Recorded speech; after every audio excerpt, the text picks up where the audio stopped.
औरंगजेब की कोर्ट लगी हुई थी, औरंगजेब ही जज था।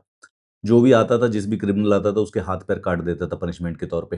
कर्नाटका हाई कोर्ट के जस्टिस आर नटराज को लगा कि अभी भी औरंगजेब की कोर्ट ही चल रही है। इन्होंने अपनी कोर्ट में सजेस्ट किया है कि people will obey laws only if punishment like chopping hands and legs is imposed. High court में बैठा हुआ एक ओरल रिमार्क किया कि आदमी तभी मानेंगे जब उनके हाथ पैर काट दिए जाएंगे। आजकल तो लोग लॉ को ओबे ही नहीं कर रहे हैं। मुझे यकीन है कि जस्टिस नटराज, जिस भी कॉलेज से इन्होंने एलएलबी या बीए एलएलबी की थी, अगर उसको सू कर दे तो अपनी पूरी की पूरी फीस रिफंड करवा सकते हैं। हमारे देश का बैठा हुआ जज ये कह रहा है कि ऐसा है, हाथ पैर काट दो, लॉ के अंदर ऐसी चीज लिख दो। अगर आप छुट्टियां थोड़ी कम ले, काम थोड़ा ढंग से करें और एक्चुअली में जो केस आए उनको एक्चुअली में सही तरीके से कर दे, तो ऐसा करने की कोई जरूरत नहीं पड़ेगी। जज साहब कह रहे हैं कि the law has lost its teeth. कानून के अंदर दम नहीं बचा हुआ है। लोगों ने अपने लीगल अधिकारों को ग्रांटेड लेना स्टार्ट कर दिया है डेमोक्रेटिक सेटअप में। तो जैसे मिडिल ईस्टर्न में, सऊदी अरेबिया के अंदर हाथ पैर काट देते हैं, यही है कि बेसिकली लॉ फॉलो किया जाए। मेरे देश का जब ऐसा जज बोलता है तो मैं थोड़ा सा अपने देश के लिए चिंतित हो जाता हूँ, क्योंकि क्या मुस्कुराहट है यार सर की एकदम। हाथ काट दूंगा किसी का पकड़ के, बस मेरे को मौका नहीं मिल रहा।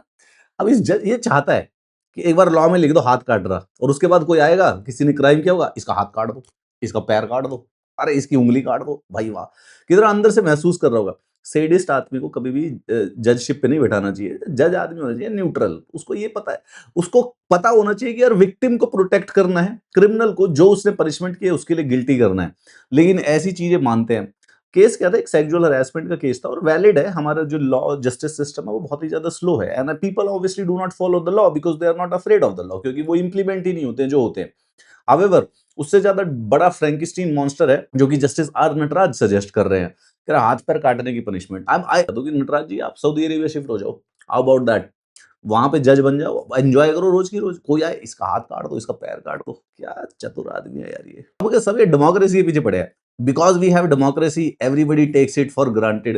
मतलब क्या चाहते हो, हाथ काट के तुम्हारे पैरों में रख दे? Chief justice of India who has expertise in finding the pest of the society, वो एक बार जरा देख ले कि ये औरंगजेब के जज भी बैठे हुए, चार पांच काट देंगे एक आधे कोई पकड़ के, एक आधे लोगों का हाथ काट देगा ये। इससे हो नहीं रहा, ये जजमेंट साइड करना चाहता है, ये एक बार कर दूं भाई जल्दी से, कोई का हाथ कट नहीं रहा है।